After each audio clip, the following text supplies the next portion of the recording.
मैं अभी तक दुश्मन के खतरनाक तरीन इलाके में था। मेरे कानों में एक मानूस सी आवाज आई। पहले तो मैं ये समझा कि शायद ये आगे मौजों के किसी बहुत बड़े भंवर की सदायाब है, लेकिन बहुत जल्द ये राज खुल गया और इस मौमे के हल होते ही मेरे दिल ने जोर जोर से धड़कना शुरू कर दिया। मुझे अपनी बाएं जानिब आसमान की तारीकी में दूर बुलंदी पर एक हेलीकॉप्टर की नीली और सुर्ख रोशनियां नजर आईं। यकीनन ये फौजी हेलीकॉप्टर था जो मेरी तलाश में उड़ाया गया था। मुझे मालूम था कि अभी उसमें से सर्च लाइट की रोशनी निकल कर दरिया पर पड़ेगी और अगर मैं उन्हें नजर आ गया तो मुझ पर ऊपर से मशीन गन का फायर खोल दिया जाएगा। मैंने लेटे ही लेटे एक झटके के साथ अपने आप को किनारे की तरफ धकेलना शुरू किया। दरिया की लहरों ने आहिस्ता आहिस्ता मेरा रुख किनारे की तरफ कर दिया। इतने में वही हुआ जिसका मुझे डर था। हेलीकॉप्टर से रोशनी का एक दायरा निकल कर दरिया की सतह पर पड़ा और दरिया का वो इलाका रोशन हो गया। हेलीकॉप्टर एक दायरे की शक्ल में दरिया के ऊपर चक्कर लगाने लगा। अब वो नीचे आ गया था। रोशनी का नीम दायरा कौस की शक्ल में मेरी तरफ आ रहा था। मैं चौकस हो गया। ये दायरा मुझसे चंद गज के फासले पर था कि मैंने दरिया में डुबकी लगा दी। जब मैंने दोबारा पानी से बाहर सर निकाला तो हेलीकॉप्टर आसमान पर दूर जा चुका था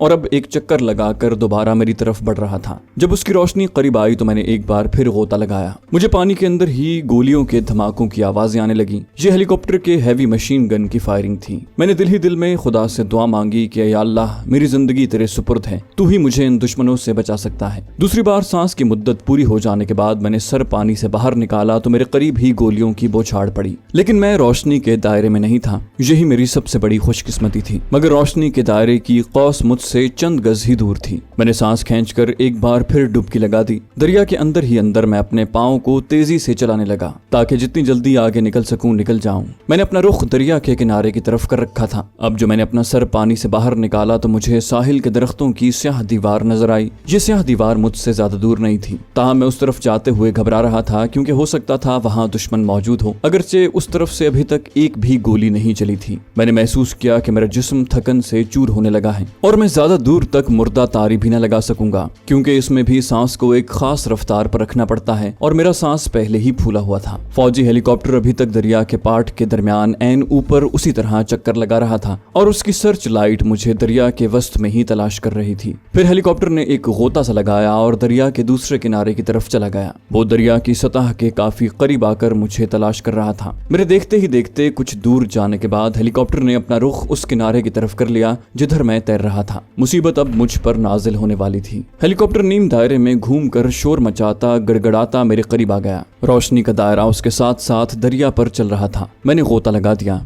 मुझे पानी के अंदर हेलीकॉप्टर की जबरदस्त गड़गड़ाहट सुनाई दी। वो मेरे ऊपर से होकर गुजर गया था। जब ये आवाज जरा दूर चली गई तो मैंने सर पानी से बाहर निकाल कर सांस छोड़ा और फौरन ही सांस भर लिया। हेलीकॉप्टर दूसरे किनारे की तरफ घूम कर जा रहा था। कमबख्त अभी तक उसके वापस जाने के आसार नजर नहीं आ रहे थे और मैं बार बार पानी में गोता लगाने और सर बाहर निकालने का ज्यादा देर तक खतरा मोल नहीं ले सकता था। दरिया के अपने वाले किनारे के बारे में मुझे तसल्ली हो चुकी थी कि उधर कोई सिपाही नहीं है क्योंकि एक तो ये किनारा घने जंगल में था, दूसरे इस तरफ से अभी तक एक भी फायर नहीं किया गया था। मैं अपने आप को किनारे की तरफ धकेलने लगा। मैं किनारे की दरियाई झाड़ियों में अपने आप को छुपाकर कुछ देर के लिए सांस लेना चाहता था। मेरी महारत ने मुझे चंद लम्हों में दरिया के किनारे पर पहुंचा दिया। ये दलदली किनारा था और जहां जब मैंने खड़े होने की कोशिश की तो मेरे दोनों पांव दलदल में घुस गए। ये एक नई मुसीबत का सामना था। दलदल का शिकार होने से बचने की तरकीब मुझे दौरान ट्रेनिंग बताते हुए इंस्ट्रक्टर ने बताया था कि अगर कभी दलदल में गिर पड़ो तो भूल कर भी चलने की कोशिश न करना, बल्कि दलदल में गिरते ही पहला काम ये करना कि बजाय एक पांव दलदल से बाहर निकालने की कोशिश के अपने ऊपर वाले धड़ को भी दलदल के ऊपर गिरा देना और फिर बाजुओं को दलदल पर इस तरह चलाना शुरू करना जैसे तुम पानी पर तैर रहे हो।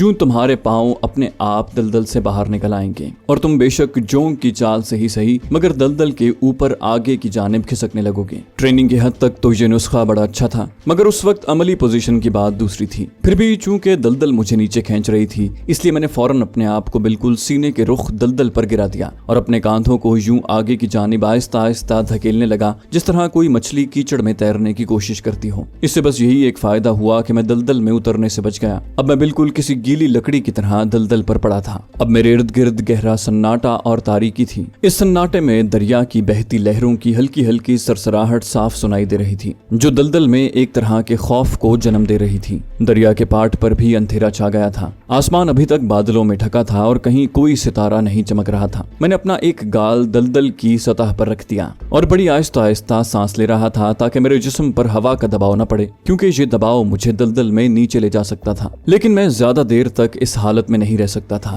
क्योंकि जब भी मैं फेफड़ों में सांस भरता जिस्म मामूली से झटके के साथ दलदल में थोड़ा सा उतर जाता। मैंने गिड़गिड़ा कर खुदा के हुजूर दुआ मांगी कि ए कादिर मुतलक, अगर मुझे दुश्मन की गोलियों से बचा लिया है तो अब इस दलदल की तारीक मौत से भी बचा ले। मैं उस वक्त दलदल पर औंधे मुंह लेटा था। मेरे जूतों के आधे पंजे और मुंह का एक गाल सूजी हुई आंख तक दलदल में डूबा हुआ था। मैंने सूजी हुई आंख बंद कर रखी थी। अचानक मुझे अपने जिस्म पर पानी की बूंदों के गिरने का एहसास हुआ। ये बारिश की बूंदें थीं। मेरी बाएं जानिब की आंख खुली। मैं बहुत ही छोटे छोटे सांस ले रहा था। मुझे आसमान पर हल्की सी चमक नजर आई। ये बिजली की चमक थी। थोड़ी ही देर में बादलों में मामूली सी गरज पैदा हुई। उसके बाद बारिश शुरू हो गई। किसी वक्त दरिया की कोई लहर मेरे पांव के जूतों को छूकर आगे निकल जाती। अब जो बिजली चमकी तो उसने किनारे के दरख्तों और झाड़ियों में चकाचौंध पैदा कर दी। उसके चंद सेकंड के बाद जबरदस्त कड़ाका हुआ और बारिश एकदम तेज हो गई। ये एक तरह से मेरे लिए बाराने रहमत थी, क्योंकि बहुत जल्द मेरे इर्द गिर्द दलदल में पानी आ गया और अब दरिया की लहरों ने मुझे दलदल से इतना आजाद कर दिया कि मैं सांप की तरह रेंग कर आगे खिसक सकता था। मेरे नीचे पानी था। मैंने सांप की तरह आगे खिसकना शुरू कर दिया। आगे दरियाई सरकंडे आ गए। इन सरकंडों में आगे खिसकना निस्बतन आसान था। यूं थका देने वाली जानलेवा जद्दोजहद के बाद आखिर मैं किनारे की झाड़ियों के पास पहुंच गया,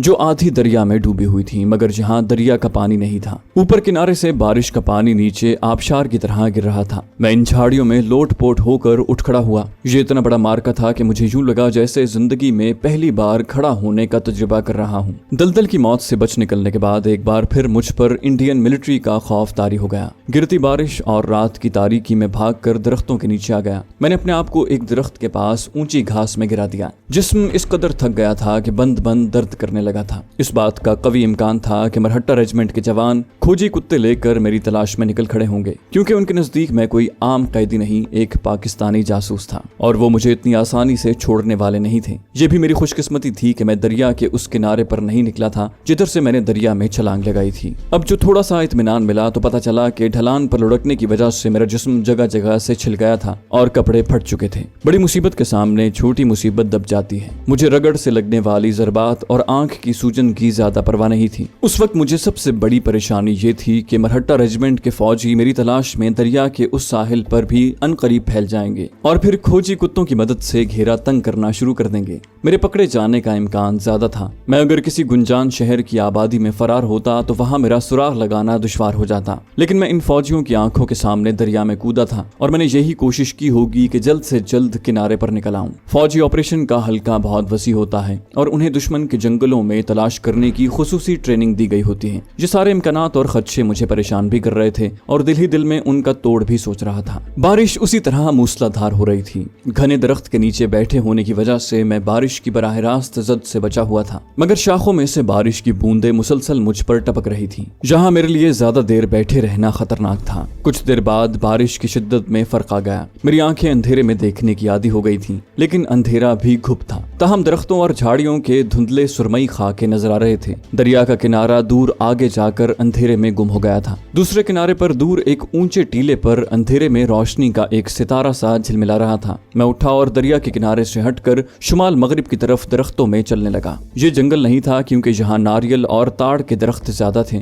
और उनकी तरतीब से हिसाब लग रहा था कि ये इन दरख्तों का जखीरा है जो खुद लगाए गए हैं। एक जगह अंधेरे में इन दरख्तों के दरमियान पतली सी पगडंडी भी नजर आई। मैं उस पगडंडी से हटकर चलने लगा। यहाँ मुझे किसी जंगली दरिंदे का डर नहीं था। ये नारियल और ताड़ के एक तरह के बाग थे। मैं उस जखीरे से गुजर गया। आगे टीले की छोटी छोटी ढलानें आ गईं, जहाँ झाड़ियां ढलानों पर ऊपर तक चली गई थीं और कहीं कहीं उन पर छप्पर डालकर उन्हें ढांप दिया गया था। मैंने उन्हें पहचान लिया। ये चाय के बागात का सिलसिला था। इसका मतलब था कि मैं आबादी से ज्यादा दूर नहीं था और जहाँ फौजी बड़ी आसानी से अपनी जीपों में पहुंच सकते थे। मैं चाय के एक ढलानी टीले की ओट से निकला तो कुछ फासले पर एक खंबे पर बल्ब जल रहा था। बारिश में उसकी जर्द धीमी रोशनी झिलमिला रही थी। मैं रुक गया, क्योंकि खंबे के पास ही एक क्वार्टर बना हुआ था जिसकी छत घास फूस की थी। क्वार्टर के आगे छोटा सा बरामदा था। मैं रास्ता बदल कर दूसरी तरफ निकल गया। सबसे पहले मुझे लिबास तब्दील करना चाहिए था। भेस बदलने के बारे में तो मैं अभी सोच सोच भी नहीं सकता था। मैंने अंधेरे में एक बहुत बड़े पत्थर के टुकड़े को देखा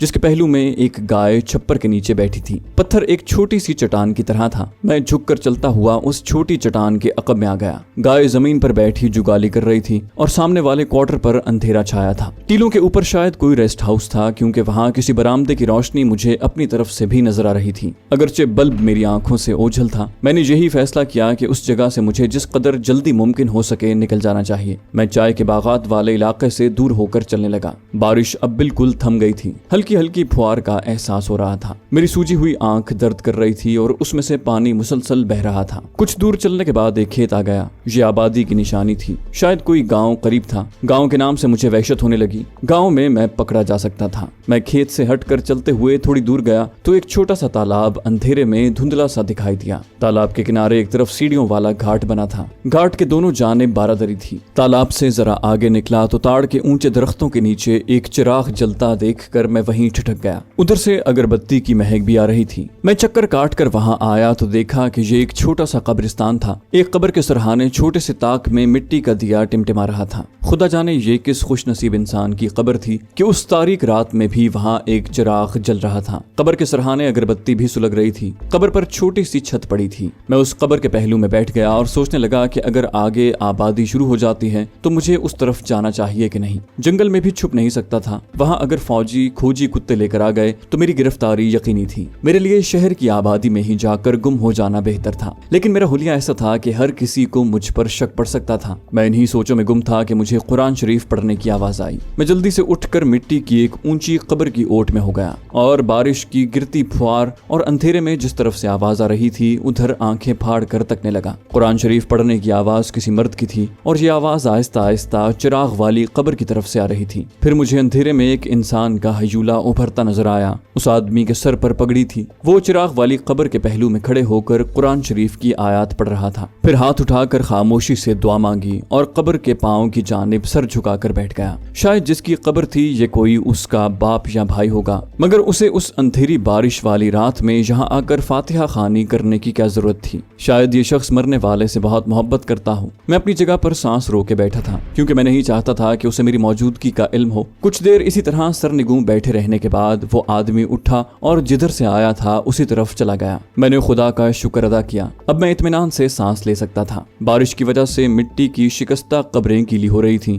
और जगह जगह कीचड़ था। मैंने सोचा कि इस कब्रिस्तान से निकलकर किसी दूसरी जगह जाकर छुप जाना चाहिए। कम से कम ये अंधेरी रात तो कटे, बाकी दिन को देखा जाएगा। क्या करता कुछ समझ में नहीं आ रहा था। मैं उठकर कब्रिस्तान के पहलू वाली झाड़ियों की तरफ चलने ही लगा था कि मुझे एक और इंसानी साया कब्रिस्तान में दाखिल होता नजर आया। मैं वहीं बैठ गया। कमबख्त ये आज कब्रिस्तान में लोग कहां से आने शुरू हो गए हैं। मैं बड़ी कब्र की ओट में फिर वैसे ही छुपकर बैठ गया और आने वाले साए पर नजरें गाड़ दी। साए की चाल से मैंने अंदाजा लगाया कि ये कोई औरत है। मैं अब अंधेरे में बखूबी देख सकता था। साया जरा करीब आया तो वाकई ये एक औरत थी जिसने साड़ी पहन रखी थी। उसने हाथ में एक बाल्टी थाम रखी थी। उसके बाल खुले थे। पहले तो वो मुझे कोई चुड़ैल मालूम हुई। वो एक कब्र के पास आकर रुक गई। उसने बाल्टी कब्र के सरहाने की जानिब रख दी और गर्दन घुमाकर चारों तरफ देखा। मैं बड़ी कब्र की ओट में था। वो मुझे नहीं देख सकती थी। या अल्लाह, ये कौन बला है? यहाँ कब्र पर क्या करने आई है? मेरी आंखें उस औरत पर जमी हुई थीं और मैं बहुत आहिस्तगी के साथ सांस ले रहा था। औरत ने एक ऐसी हरकत की जिसका मुझे कभी ख्वाब में भी ख्याल नहीं आ सकता था। मतलब ये कि वो औरत बच्चे की कब्र पर स्नान करने आई थी। और फिर अचानक मुझे ख्याल आया कि ये औरत कोई चुड़ैल नहीं है बल्कि कोई तवहम परस्त औरत है और जादू टूने की गरज से ऐसा कर रही है। इससे पहले मैं लाहौर शहर में इस किस्म का एक दिलचस्प वाक़या अखबारों में पढ़ चुका था। अंधेरे में औरत का एक हजूला सा नजर आ रहा था। वो बार बार सर पर डोंगे से पानी डालते हुए कुछ बोलती भी जा रही थी, मगर गुनगुनाहट के अंदाज में।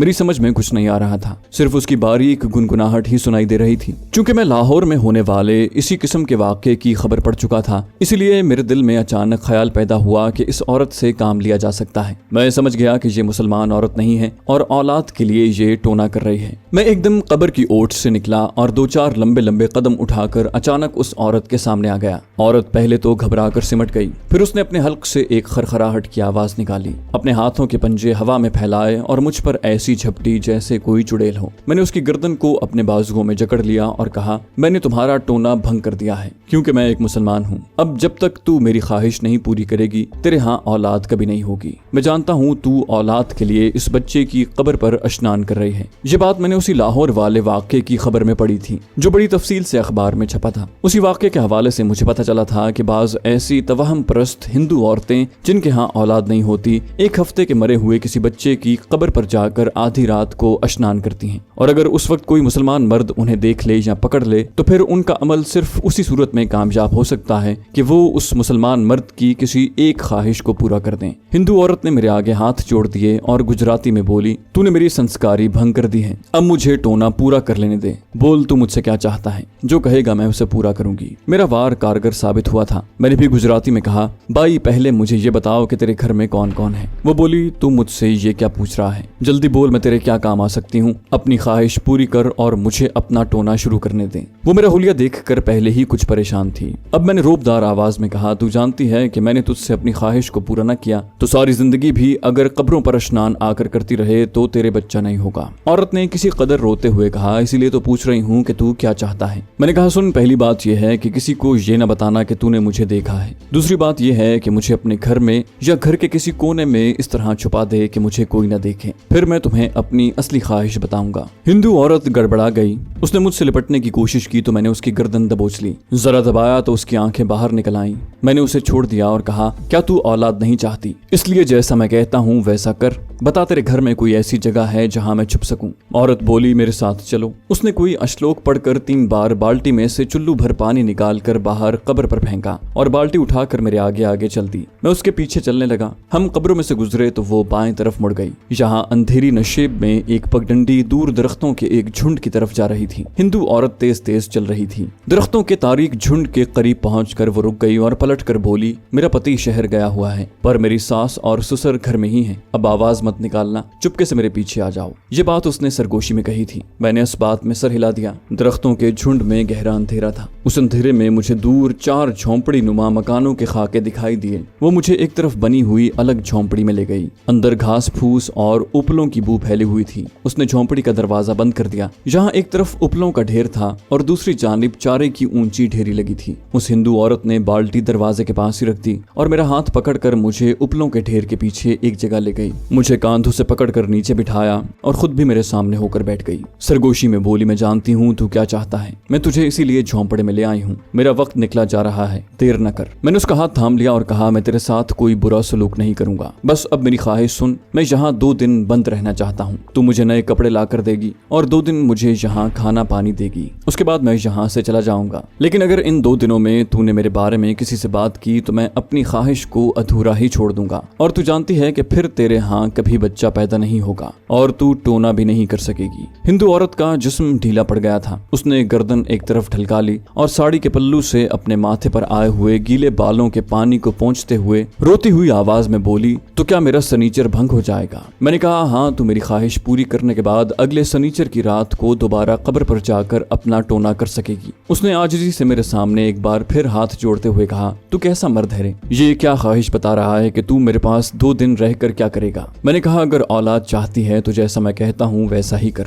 नहीं तो सारी जिंदगी कोख जली रहेगी। हिंदू औरत ने मेरे मुंह पर अपना हाथ रख दिया। भगवान के लिए ऐसा शराब न दे। मैं तेरे हुक्म की सेवक हूँ। तू जो कहेगा वही करूंगी और किसी को नहीं बताऊंगी कि तू इस झोंपड़ी में छुपा हुआ है। फिर वो दरवाजे की तरफ देख कर बोली, पर तू भी दिन के वक्त बाहर मत निकलना। मैं दिन में इधर किसी को नहीं आने दूंगी। इधर वैसे भी कोई नहीं आता। यहाँ गए बच्चिया के लिए चारा है और चूल्हे चौके के लिए उपले लेने भी मैं ही आती हूँ। अच्छा, तू अब लेट जा, मैं जाती हूँ। अंधेरे में उसकी स्याह आंखें एकदम से गर्म होकर जैसे चमकने लगी। मैंने कहा, हाँ जा, सुबह मेरे लिए धोती कुर्ता ले आना। उसने पहली बार मेरी सूजी हुई आंख पर उंगली लगाते हुए कहा, तेरी आंख क्यों सूजी हुई है? कहीं गिर गया था? तेरे कपड़े भी खराब हैं। तू कहाँ से आ रहा है? मैंने लहजे में करख्तगी पैदा करते हुए कहा, अगर फिर ये सवाल किया तो मैं अपनी ख्वाहिश पूरी किए बगैर यहाँ से चला जाऊंगा। तवहुम परस्त हिंदू औरत ने मेरे पांव पकड़ लिए। भगवान के लिए ऐसा न करना, मैं जाती हूँ। सवेरे तेरे लिए दूध लेकर आऊंगी। मैंने उसे पूछा कि तेरा नाम क्या है? उसका नाम सौलखी था। मैंने उसे अपना नाम नहीं बताया। वो झोंपड़े का दरवाजा बंद करके चली गई। दरिया की तुंदो तेज मौजों में भीगे हुए परेशान हाल चूहे की तरह देर तक तैरने और फिर पैदल चलने के बाद मेरा थका हुआ जिस्म ठंडा हो रहा था।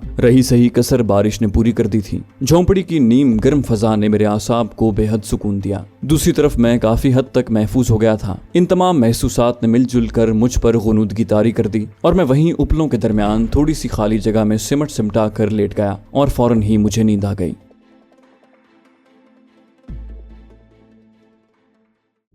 तो दोस्तों ये थी हमारी आज की एपिसोड। उम्मीद करते हैं आपको हमारी कहानी पसंद आई होगी। जाने से पहले इस वीडियो को लाइक कीजिए और शेयर करना मत भूलिए।